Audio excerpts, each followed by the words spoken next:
Welcome to the Zoe Routh Leadership Podcast, where we explore the future and what this means for your leadership. We ask the big questions. What's happening on the horizon? What does this mean for us? And most importantly, what skills do I need now for leadership of the future? It's time to explore. Let's go. Well, hello, it's Zoe, and welcome back to the show. On Planet Human this week, co-working spaces are struggling. More specifically, WeWork. My favorite story. I featured it in my fourth book, People Stuff, The Rise and Fall of Adam Neumann. And this time, WeWork is not struggling because of Adam Neumann. He is well out of the organization.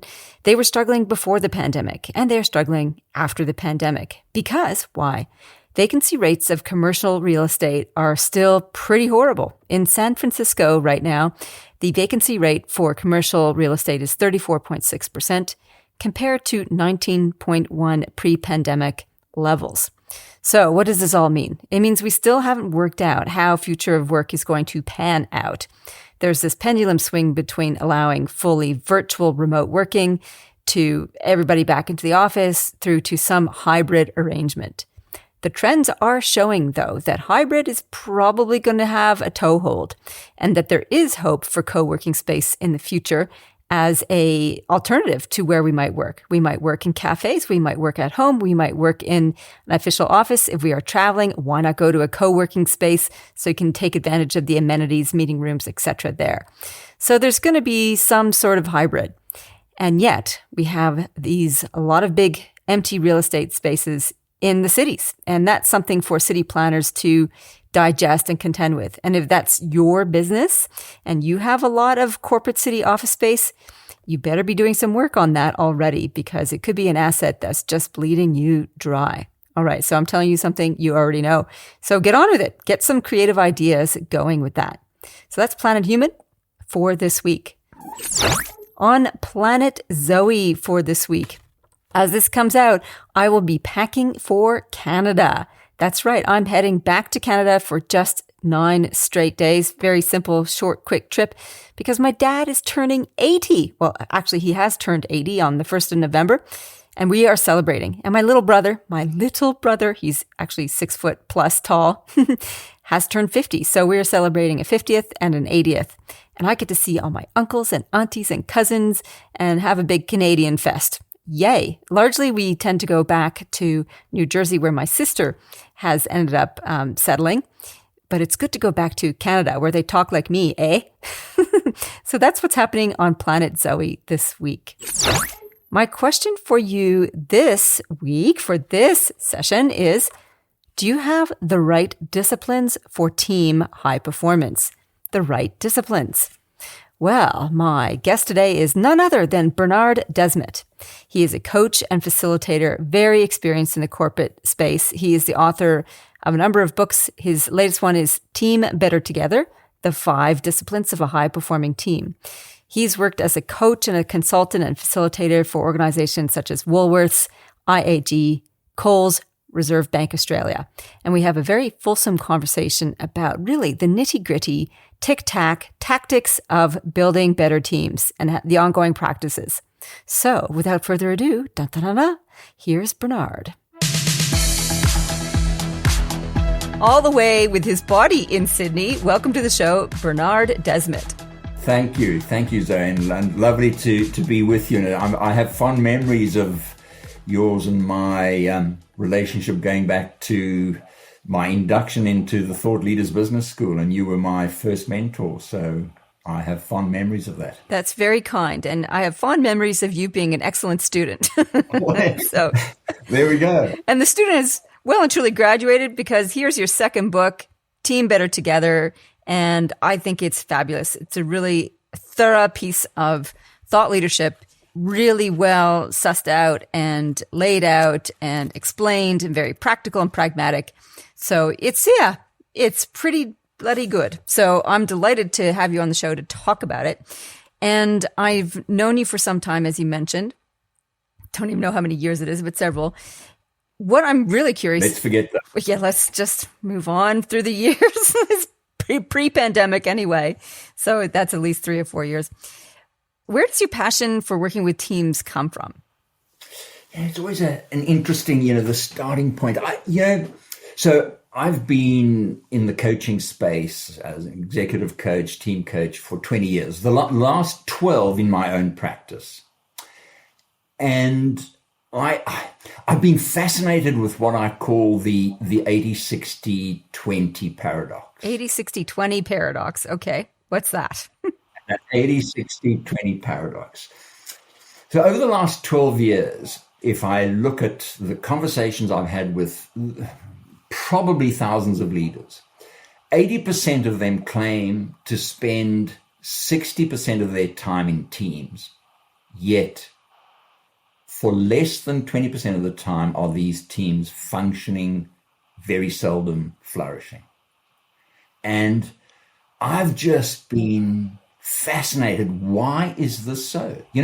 The other paradoxes with teams is, teams are the predominant unit of organizational performance. Anything of value and impact can only be achieved through teams. And yet most teams are stuck in the tactical, operational, day-to-day issues and very little time and effort and energy allocated to the strategic, or far less to the strategic and transformational. I agree with that. Yeah.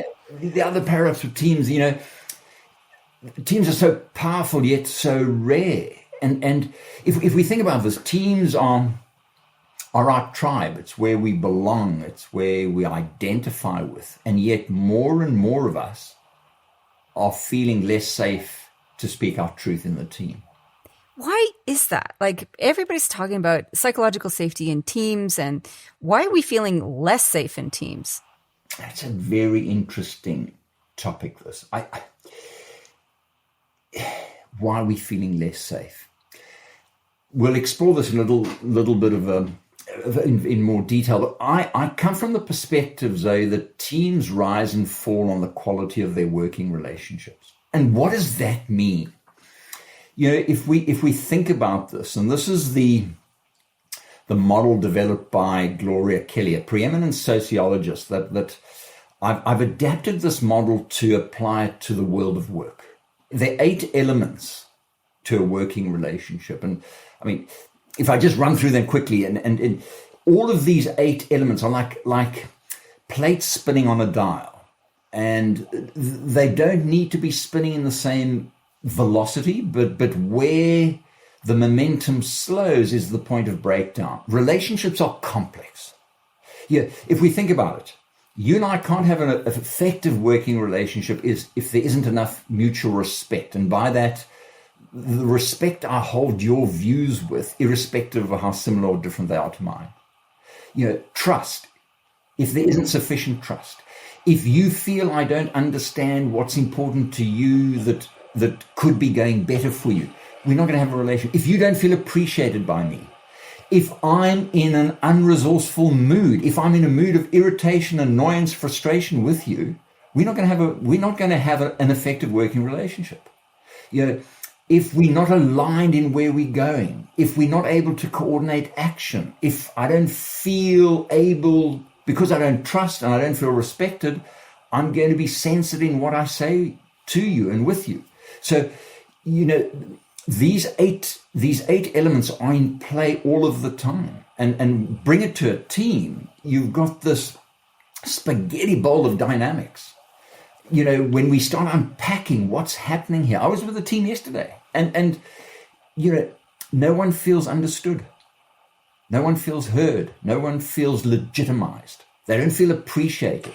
And there's a distinction between being recognized for the results you get and appreciated for the effort you make.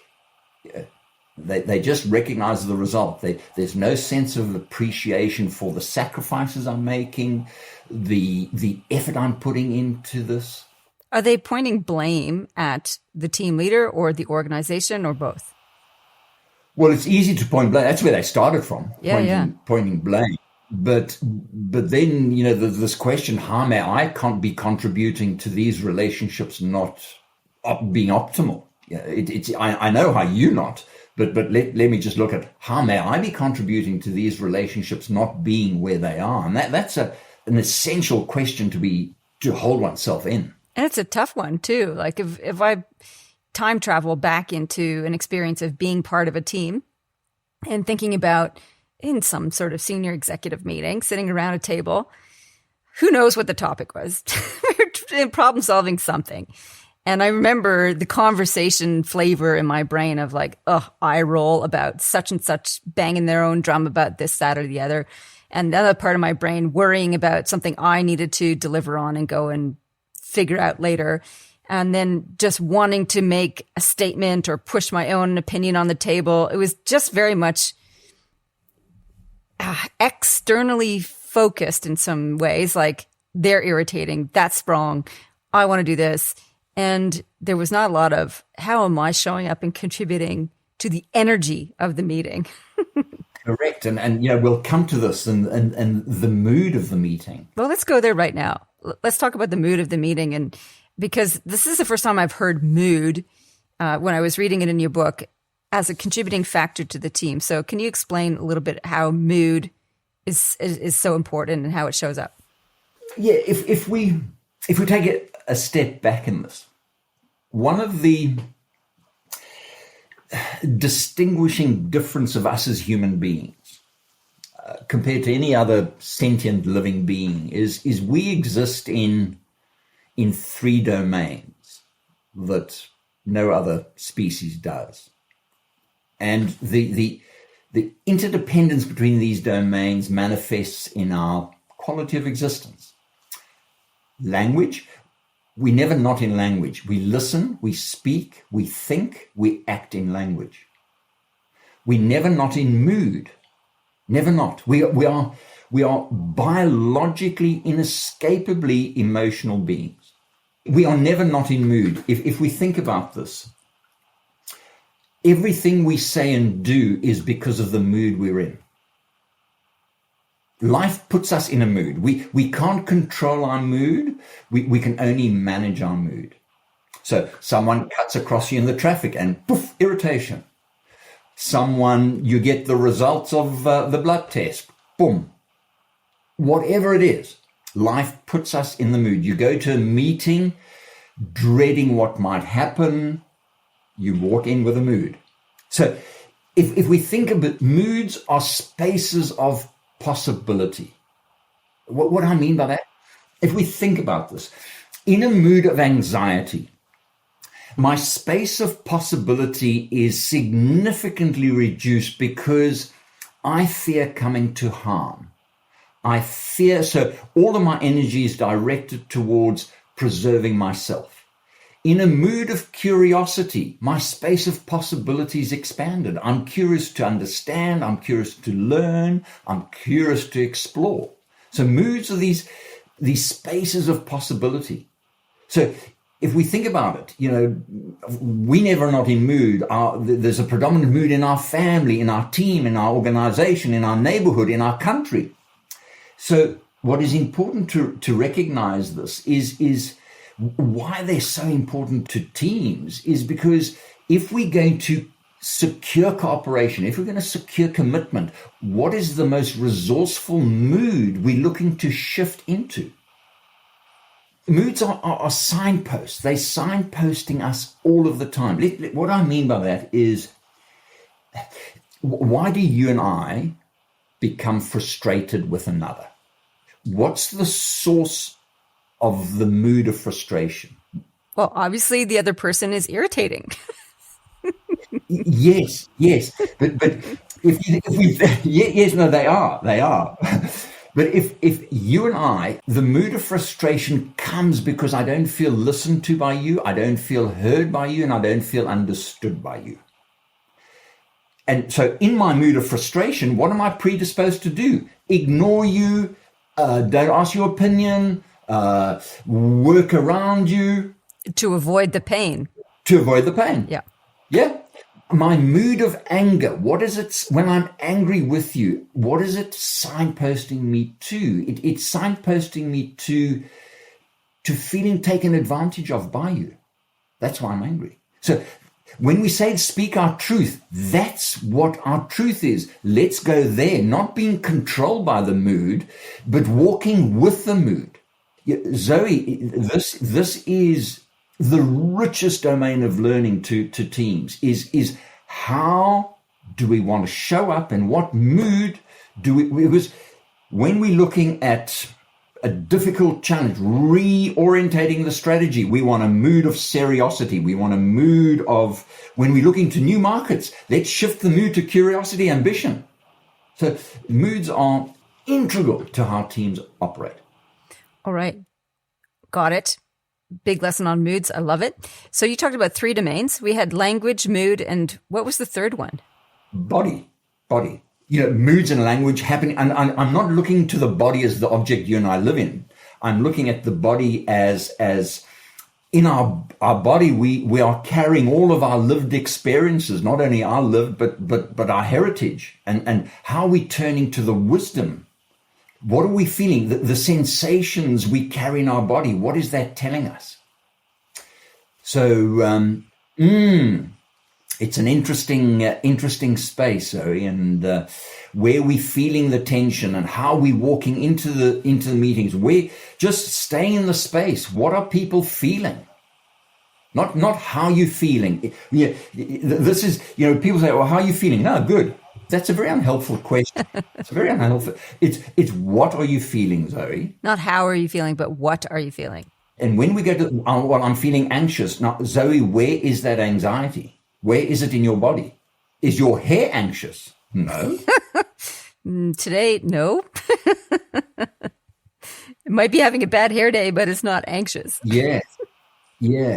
So just staying with the body and how we bring our attention to the body. How can we shift? Where's that tension? That tension's in my stomach, or if I'm feeling anxious in the chest, let me go there. Let me just stay with it. Let me legitimize this. And how do I work with this? And when I see it, then I'm opening the possibility of me for diminishing this tension, reducing this tension, and moving through this mood. You're not turning my back on it, just moving through with these sensations. So coming back to the earlier question, why do we feel so unsafe in teams, and people are feeling more and more unsafe in teams? Do you think that we've somehow become disconnected from these 3 areas, language, mood, and body? Or is it because we're becoming more aware of our disconnection, and that we've always had sort of like not feeling very trusted, but now we're not feeling very trusted in teams, but now we're more aware of it? What do you reckon? Yeah. Quite possibly.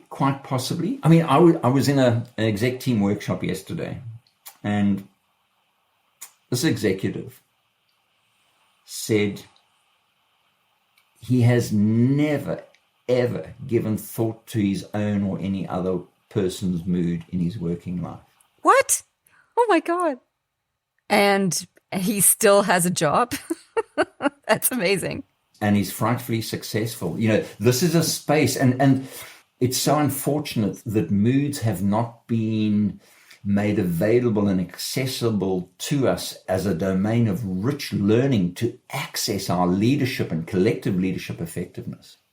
I mean, it's an interesting question. And Zoe, I wish I had the answer. I think one of the reasons it's not safe is because increasingly, it's so interesting when I work with a team, and before we sort of get going, I engage in discovery conversations. And in the majority of cases, team members refer to themselves as a group and a team interchangeably. And they don't see the distinction until they see it. And I think, with all the pressure we're under, the headwinds we're facing, unless we're mindful and attentive to this, what teams are doing, they're defaulting to becoming groups. This is all about me, my, and I. This is what I do, not why we do it. This is about my KPIs, not our collective goals. So it's it becomes more and more unsafe. I take safety in my silence because I'm just protecting my patch. And I think we're reverting to to operating as a group, which is about competing, and exercising power over each other, not with one another. And I think this is, the environment, the conditions in which many organizations are facing the headwinds. Yes, whilst we're the leadership team, we're showing up and operating as a group of individuals and not a team of leaders. I think that's a really important distinction. And it surfaces all those issues that I have with leadership teams, which is everybody's working in silos. As you said, people are working on their own KPIs, not their collective goals. So how does cooperation differ to collaboration? And actually, a better question is, I think cooperation becomes before collaboration, maybe. But in your mind, what is the distinction in the relationship between cooperation and collaboration? Wow. I'd say cooperation, and these distinctions help until they don't. I'd say cooperation is about mobilizing action. I'd say collaboration is about mobilizing alignment. How do you mobilize alignment? What does that mean? Aligning us on where we're going and why we're going there. Okay. And moving from there. Yeah, and I would offer a slightly different perspective to what you've just said. I would say you've got to collaborate before you can cooperate. Really? Well, collaborate on where we're going, why we're going there. And when there's alignment of where we're going, then I'm more able to secure your cooperation to get there. Okay. Because the reason that I threw it out there is when I think about people cooperating, it's like, again, time traveling back to that sitting around on the table. I'm cooperating with my colleagues in that I'm here at the table. I'm doing things that affect such and such stuff is doing things that affect me. But we're kind of having a discussion about it, but moving on. But really, I'm in my own little vehicle, traveling my own little direction. So I see it as more of a superficial interaction as opposed to collaboration where we build on each other's ideas, we're problem solving together, and we're collectively creating something. So that's in my mind the distinction. But I hear your distinction also, which is cooperation is like, okay, once we have an agreement of where we're going, then we work together to deliver on that. I think we're saying the same things. I think we are. Zoe, what there's probably a more subtle but significant distinction. Okay, go for it. And that is about the distinction between cohesion and collaboration. And I make this distinction, and if we look at the distinction between teams that function and teams that flourish.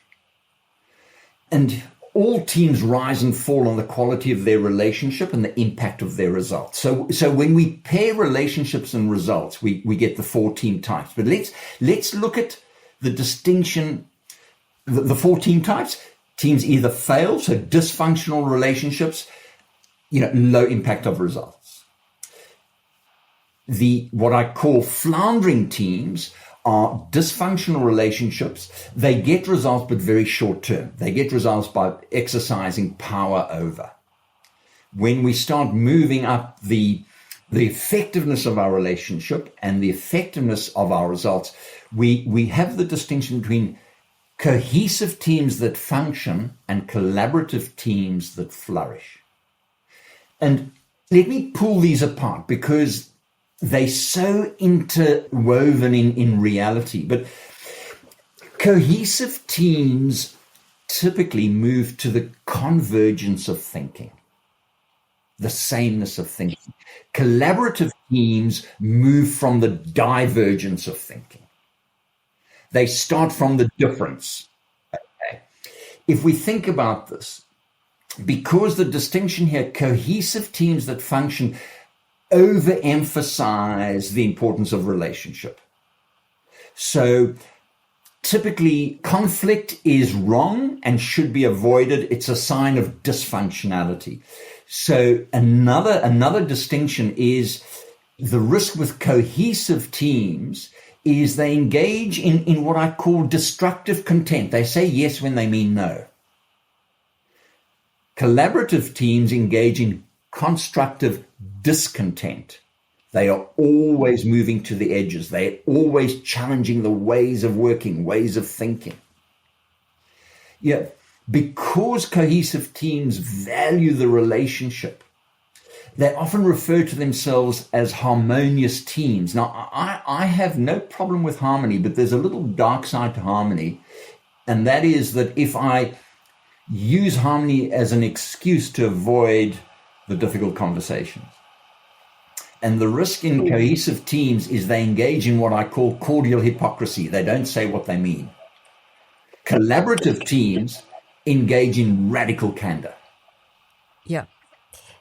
Can you give me an example of, Bernard, I'm really interested in an example of a flourishing team, one that works at the edge of collaboration and difference.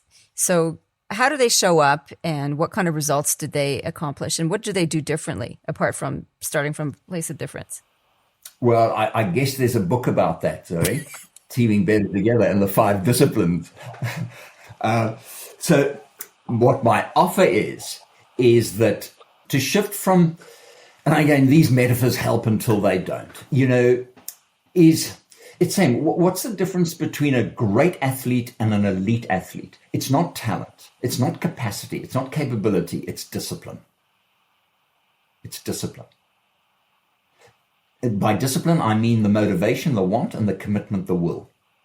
And in the work I do in the world around the team coaching, teams that uncompromisingly commit to embed the 5 disciplines have greatest probability of flourishing for more than the time. We live in the real world, so 10% of the time teams are flourishing. If we took that to 30% of the time, the possibilities are infinite around what could be accomplished. Most teams are operating below the line, failing, floundering 70% of the time, and 30% of the time above the line, flourishing and functioning. I'm saying let's just invert that. Let's go 70% of the time above the line. 40% of the time, let's function. 30% of the time, let's flourish.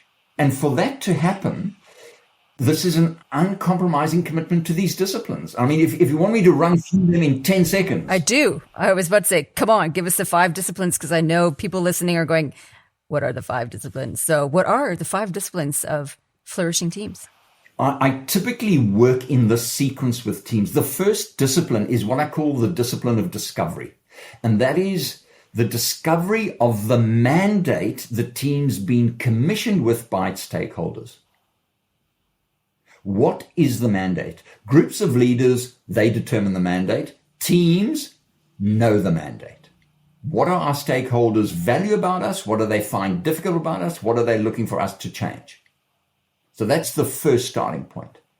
Then we move into the second discipline, what I refer to the discipline to declare our purpose. For what sake are we here? What's this cause we serve in greater than ourselves? For what sake do we exist? And that's not to achieve the strategy. That's what we do. It's why are we here? And it's profound when teams mobilize around this common purpose. Then we move into the third discipline, which is the discipline of designing our culture, our ways of working. How do we engage and relate together? And this is where I talk about and we work with the 8 elements of effective working relationships, and moods coming to this, and trust and respect. And so this is where we spend most of the time. How are we going to be together? And then, only then do we move into discipline 4, which is discipline 4 is about deliver. What are those collective goals we hold ourselves and each other accountable for, that we can only achieve working interdependently? I cannot tell you how many times teams find it so difficult to tell me, what are they teaming to achieve? And it's not the strategy, that's the measure. That's what you hear for. What are you doing as a team to achieve that? And then the 5th discipline, which is probably the most, well, when I say significant, they're all significant, but this is an interesting discipline. Discipline 5 is the discipline to develop. This is about the commitment to build the collective wisdom. Teams that score highest on discipline 5, in my experience, have the highest probability of flourishing. And that is because when we take responsibility for our own and each other's learning, we open greater possibility to flourish. When we open to feedback and feed forward from one another, when we open to admit to mistakes, when we open to seek help from one another. And this, in my opinion and experience, is when we open the preparedness and the value of learning with and from one another, we move to spaces and places never previously accessed by the team. Okay, thank you.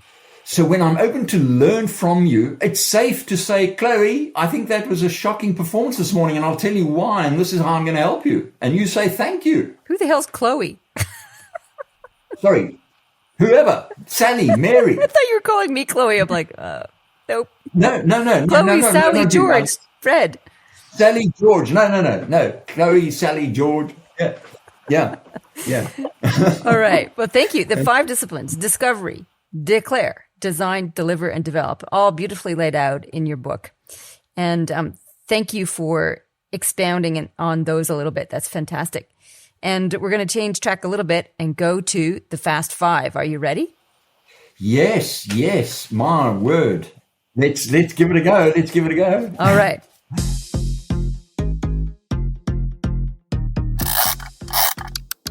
What is the future technology you most want right now? Yeah, it would be technology that would help teams self-reflect in real time. Technology that would be able to assess how many times does member A make statements versus ask questions? How many times is I, me, and my used versus we, us, and our? The tonality of voice, how do we pick that up? AI is here already gathering moods. I reckon we could rig that up where you could probably record the conversation on like whatever app and then get the transcript and plug it into ChatGPT and say, analyze this. Oh my God, I think that would be really great exercise. Zoe, I think we're onto something here. Okay. Yeah. Awesome. And if anyone knows, if any of your listeners knows of that technology, please let us know. Apart from ChatGPT and just using your voice recorder on your phone, or whether there's something already in existence that, anyway, I don't think there is, but some bright young spark will probably listen to this and go, I'm going to go make that right now. Okay, number 2, what's the best tip you ever got for leadership? This was years ago. A mentor of mine said to me, Bernard, always think of the acronym WAIT, W-A-I-T. Why am I talking? And we talk for 2 reasons, to be understood or to understand. And it's never left me, Zoe. It's never left me. Why am I talking? I love it. Why am I talking? And there are only 2 reasons, to be understood or to understand. Love it. Okay. What's the balance? All right. Good one. Number 3, what's one problem in the workplace that you'd love to wave a magic wand and be fixed right now? Well, how to make it safe to speak more of our truth. How do we bring greater dignity, respect, and legitimacy to one another? Not judgment of one another. I like that. All right, number 4, thumbs up or thumbs down. Who's a leader that is doing something right or a leader that's doing something wrong out there? Yeah, this is just so fresh in my experience. It's only less than 24 hours ago. So I'm just, for good reason, I'm just going to keep names out of it. But this MD, broader financial services, 5 alpha males in the room, 1 woman in the room. And the vulnerability he showed as the MD, the ability to self-reflect, the the acknowledgement of how he was contributing to the team getting stuck was just so palpable in his vulnerability and his honesty and his openness to learn with and from others was just an example of exemplary leadership. Beautiful. That's lovely. What a privilege to witness that. Awesome. All right. Number 5, what is your favorite leadership book or podcast aside from my books, your books, and my show? There's so many. Coaches Rising by Joel Monk is probably the one that comes to mind. Coaches Rising. It is, Joel Monk is based in Amsterdam. He's English, but he's based in Amsterdam. And in my humble opinion, probably some of the most inspiring, some of the most amazing thought leaders are invited to share. There isn't a week I'm not listening to Coaches Rising. And Michael Bungasteiner 2 pages is another beaut. MBS, Michael Bungasteiner, his podcast on, the leadership book. This is always such, I know, I'm not sure if you wanted both but this is always an interesting question.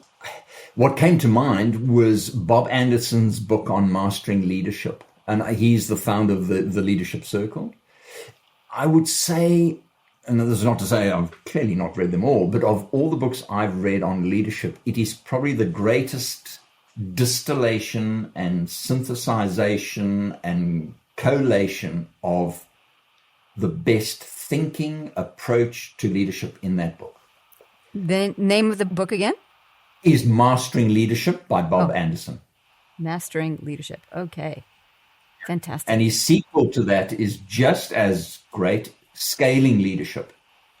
Okay, great. I love a good leadership book recommendation. That's terrific. And that was the Fast 5.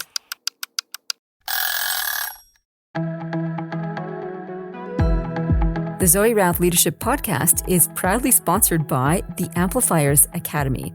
It is an online self-paced leadership development program that you can join at any time and progress at your pace. There are very short video lessons, great checklists and resources and recommendations and book summaries, all there to help boost your leadership thinking and abilities. We focus on leading strategy, leading culture, leading change, and leading performance. So if you want a go-to resource that can help boost your strategic abilities immediately, check us out, Amplifiers Academy, on the zoerouth.com website. See you there. Boiling down to the last question, if you could, boiling down is the start of my last question. If you could boil down the premise of your book into one simple short sentence, what is it?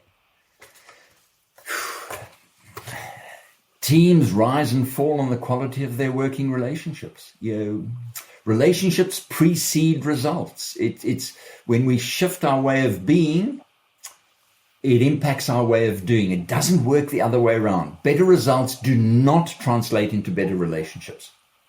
Beautiful. Thank you so much for that. Bernard, this has been really great. I've really enjoyed listening to you. I love your passion and your energy, and this was quite extraordinary. And I highly recommend your book, Team Better Together, 5 Disciplines of High-Performing Teams by Bernard Desmidt. Very good. Thank you. Lovely, Zoe. Thank you so much. I've so enjoyed reconnecting, and I'm loving your work. So thank you for inspiring us and the learning you so generously sharing. So keep at it. It's wonderful. I just love Bernard's energy and passion and enthusiasm. It's infectious, right? Contagious. Yeah. So my key takeaway, take action from the show, from the interview is, what am I contributing to the meeting? More specifically, what is my mood? What is my mood, and how is that being amplified into the room and the experience for others? My tip of the week comes from my first book, Composure, How Centered Leaders Make the Biggest Impact. And in it, I talk a lot about, mood, but I don't call it mood. It's about emotional intelligence, what I call emotional Aikido. And There's 3 components of it, I think, that are useful. Where was that other one? Here we go. So what is the effect of emotional Aikido? And it speaks directly to a little bit of what Bernard was talking about. This is on page 66 of Composure. When we match our intention with complete attention, we send the message, you are important. When we match our attention with an attitude of appreciating soul, the other human across from us, we send the message, you are heard. When we match our attitude of soul appreciation with an open body position, we send the message, you are safe. So that is one way to start developing safety, and it's all about using intention, awareness, and connection with other humans, as well as diversion, which is actually moving out of the way of other people's energy and connecting with soul, paying deep attention to the other human being across from us. All right. Coming up next on the show, we have Dan Pontefract, and he is a fellow Canadian. He's written a book called Work-Life Bloom, which has been extensively researched, and it's got a beautiful little model in it. And we have a very funny, well, at least I giggled my way through that whole conversation. It was really fun. So that's coming up next on the show. What I'd love for you to do this week is to look after yourself. Be kind. Be kind to yourself. Assess what mood you're bringing to the table and how it's affecting you, first of all. And remember that you are worthy, beautiful human soul. In the meantime, live well, lead well.